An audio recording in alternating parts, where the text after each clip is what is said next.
Thank you, Mr. President.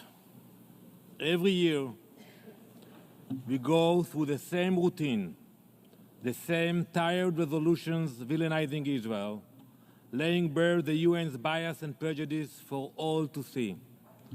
But let me remind you how this all started. 77 years ago, this assembly voted on the United Nations partition plan, a moment that offered Israelis and Palestinians alike the chance to live side by side in peace. Israel said yes. The Arab world said no. They rejected coexistence, choosing instead to declare war on the newborn Jewish state. Since that day, this assembly has maintained a neurotic obsession with what you call the question of Palestine. Over decades, the UN and many of its member states have encouraged and cultivated Palestinian rejectionism, violence, incitement, and false narrative of victimhood. In 1947, the Palestinians said no. In 1967, they again said no. In 2000, they said no. In 2008, once again, they said no. Time and again, opportunities for peace were met with rejection. Palestinian so-called leaders have chosen conflict every time, and this assembly rewarded them for it.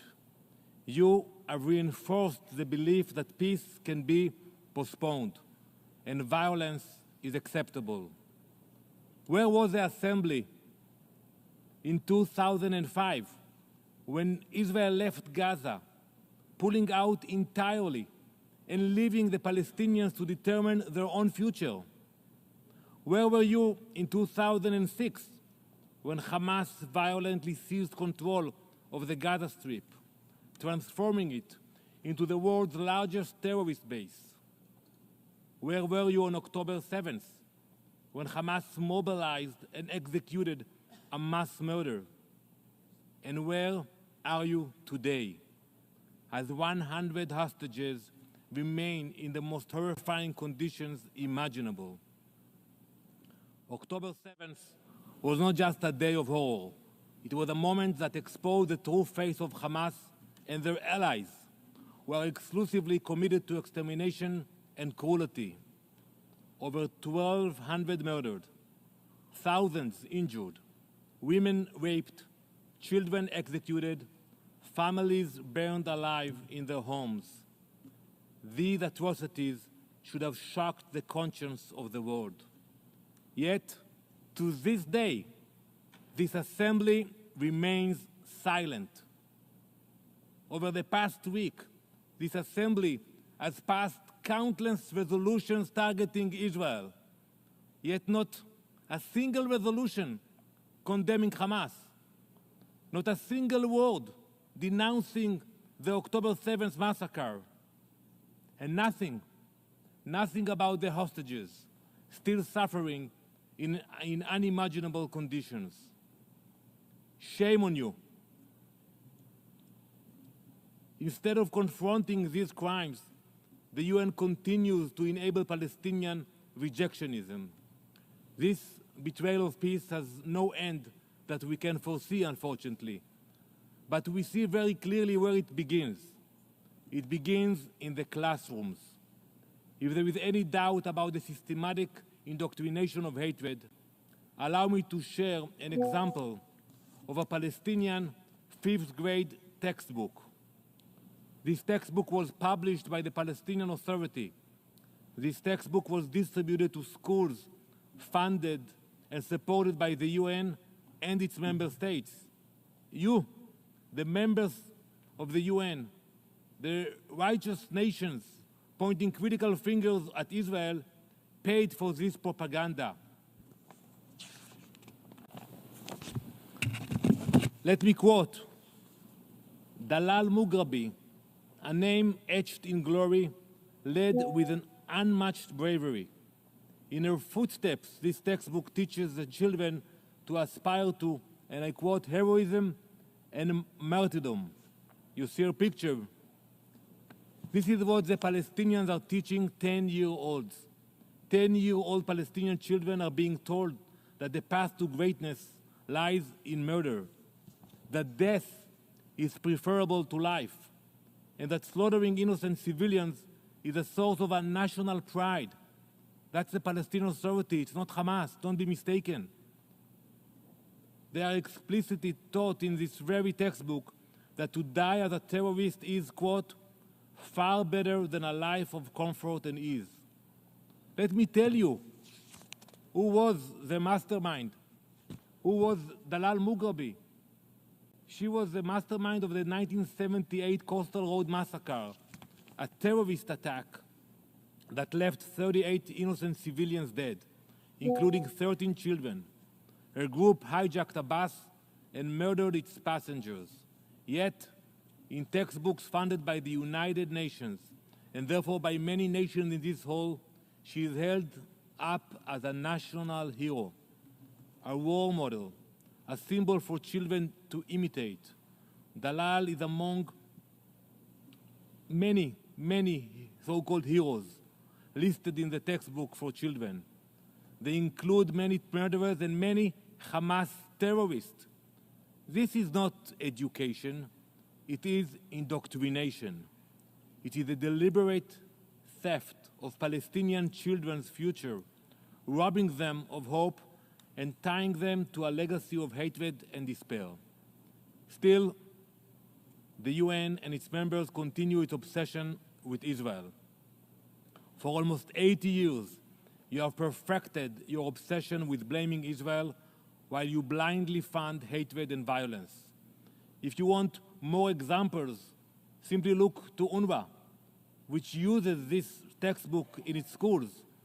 UNRWA is a unique agency created not to solve a problem, but to preserve one.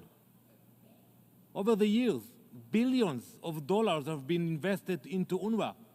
Even before October 7th, UNRWA had failed its mandate, both professionally and morally.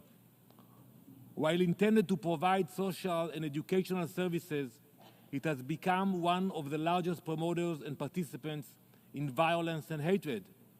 I saw the tweet of the spokesperson of UNRWA from like 10 minutes ago. He's worried about his reputation. Well, that's too late. UNRWA's failures extend into every aspect of its aspiration. Its schools have been used as weapon stores. Its facilities converted into launching pads for rocket attacks. Its employees moonlighting as terrorists. We have videos of UNRWA employees invading Israel on October 7th, kidnapping Israelis. And who signed the paycheck? You did, the UN. Time and again, we have presented evidence of these abuses, only to be met with silence from this assembly.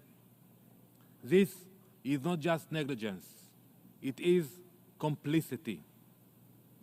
The role of an aid organization is to ease suffering and build hope, but UNRWA has become a shield for terror, prolonging the conflict it claims to address. UNRWA operates hand in hand with Hamas and its diplomatic proxy, the Palestinian Authority. Together, they entrench hatred, glorify violence, and promote conflict. Consider the Palestinian Authority, the so-called moderate leaders. We listen to them. But true leadership would make a distinction between itself and Hamas. It would condemn the atrocities of October 7th. I listened to Mr. Mansour. I haven't heard him mentioning Hamas. True leadership would lay the groundwork for peace through education. Instead, the PA glorifies terrorists, names schools and streets after murderers, and provides a play-to-slay policy that turns blood into profit, paying terrorists and their families to murder. The more you kill, the more money you get in your bank account. Just imagine what could be achieved if this assembly took a different path.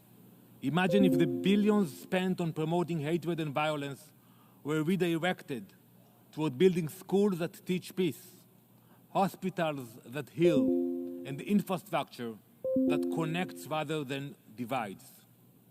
Mr. President, 77 years ago, when the partition plan was proposed, Israel chose peace.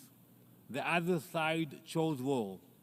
That pattern of rejectionism continues to this day because of the UN's indulgence of incitement and its refusal to demand accountability. Israel is a nation of peace. We pray 3 times a day for peace. We have demonstrated our commitment and ability to peace through our treaties with 6 Arab nations. We used to fight with them. And you saw the Abraham Accords also. We hope that many other nations, God's will, Be'ezrat Hashem, Inshallah, that more countries will join the Abraham Accords very soon.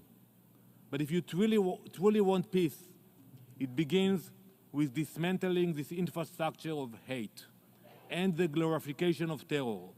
Stop rewarding murder. Dismantle UNRWA. Hold the Palestinian leadership accountable. 77 years is long enough. It is time for the UN and its members to wake up, stop being collaborators in violence, and start being partners in peace. Israel will always remain committed to peace, but make no mistake, we are unwavering in our determination to stand firm, to protect our nation, to defeat those who seek to destroy us, and to ensure the security and future of our people. Most of all, we will leave no stone unturned, no effort spared, until all of our hostages are freed and returned to their families. That is our promise. Thank you, Mr. President.